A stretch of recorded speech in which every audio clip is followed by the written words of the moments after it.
Tšau kõikidele kaljukitsedele, kindlasti visake videole pöidlanuppu, liituge kanaliga, kes saab kanalit toetada, võib liituda peregrupiga ning muidugi võite alati jälgida ka Instagramis.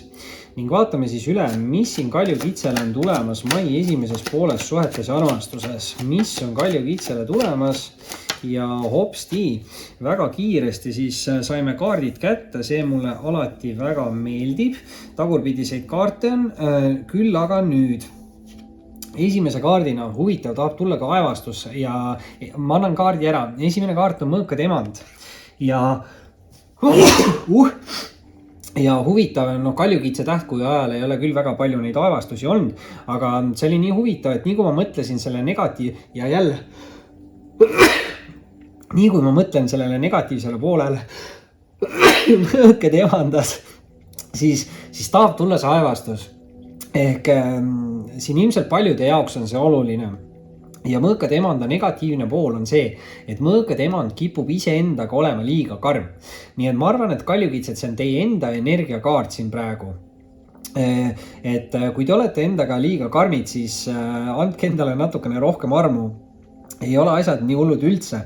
Mõõkade emand muidugi iseenesest on hästi siuke iseseisva inimese energia, hästi nutikas, siuke tegutseja ja hästi mentaalne nagu inimene, eks ju. Võib ka tähendada nagu head suhtlust, et mõõgad on suhtluse kaardid ja kindlasti kaljukitsed on ka head suhtlejad, eks ju. Muidugi tegemist on siin nüüd naisenergia kaardiga, samas naisenergiat võib olla nii naisterahval kui meesterahval, et see võib olla siis mõlemad sugupoolt tähendada. Kui te tunnete ennast selles energias ära, siis kindlasti teie energia, kui ei tunne, võib see olla mingi uus austaja, mingi lähedane isik, aga see võib ka olla kellegi jaoks siuke nagu partneri energia. Muidugi nüüd teise kaardina on siin kohe väljas mõõkade baas, ehk siis tuleb neid mõõkasid juurde. Muidugi nüüd mõõkade baas on natukene siuke väljakutsete või katsumuste kaart. Ehk siin võib tulla mingeid uusi väljakutseid, mingeid siukseid katsumusi, aga samas katsumusi ei tohi karta, nendele tuleb vastu minna, sest läbi selle me saame nagu areneda. Ta võib ka tähendada mingeid hilinevaid uudiseid või see võib ka olla siuke nagu netisuhtluse kaart, et baasid mõnikord tähendavad siukseid nagu nooremapoolseid austajate energiaid. Samas nüüd selle mõõkade baasiga natukene peab ettevaatlik olema, et baasid on ikkagi siuksed natukene katsumuste kaardid ja võib ta tähendada siis sellist proovile panema austaja energiat.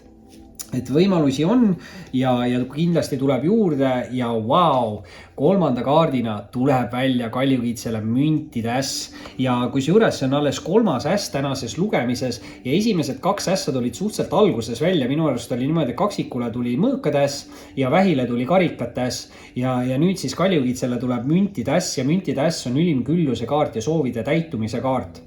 Ta võib tähendada kingitusi, üllatusi, võib-olla tööalastes olukordades mingid palgatõuse, eks ju, aga ma ütlen, et külluse energia on ka armastuse energia ja kuna see on suur siuke soovide täitumise kaart, siis kui te olete soovinud enda ellu armastust, siis on ka väga võimalik, et see on teie poole nagu tulemas. Et ülimalt hea nagu energia, muidugi rahaenergia, et seda ei tasu ka karta, et kui raha tuleb hästi, siis see on ka väga hästi, on ju. Kaljukitsed.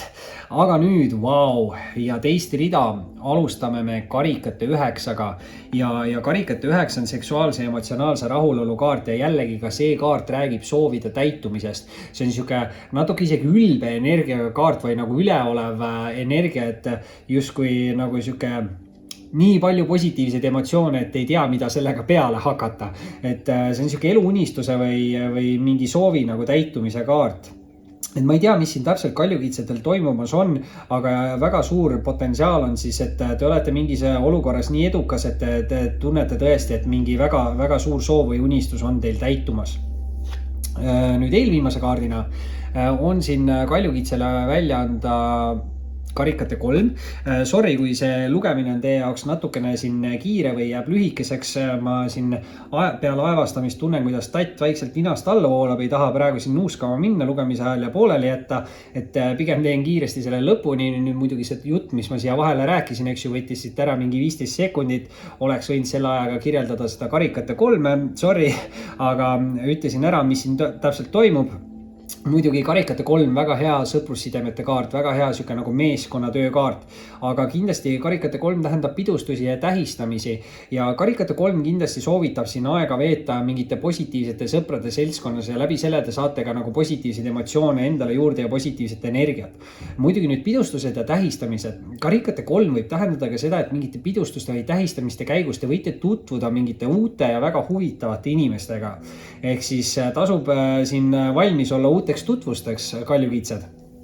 Ja nüüd viimase kaardina, aga viimase kaardina tuleb kaljukitsele välja hermiti või eraku kaart.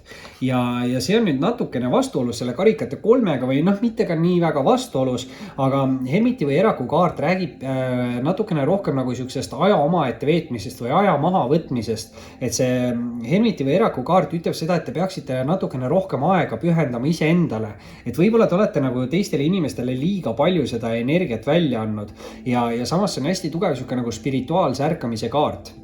Et te võite avastada asju, te võite jõuda selgusele mingites olukordades ja kõige rohkem on see just see eneseavastus, et siuke spirituaalne ärkamine, et te võite hakata tajuma nagu paremini just teisi inimesi, et kas teised inimesed on teiega siirad või mitte, et kui keegi teile tuleb näkku valetab, siis te võite väga hästi sellest nagu aru saada ja kui keegi on teiega siiras, siis te võite ka sellest väga hästi aru saada.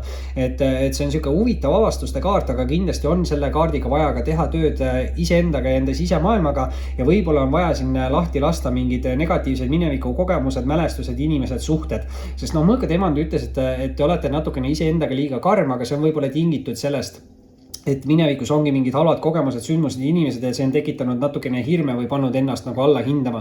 Et kindlasti ei tasu ennast alla hinnata, tuleb sellest välja tulla ja tegelikult ei ole siin otseselt mingeid ülimalt negatiivseid kaarte, et pigem just see karikate 9 ja müntide äss lubavad siin, et mingi suur küllus ja unistuste täitumine on kaljukitsede pooled teel.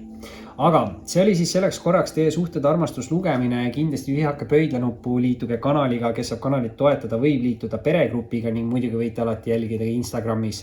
Oli meeldiv ning kohtume varsti taas.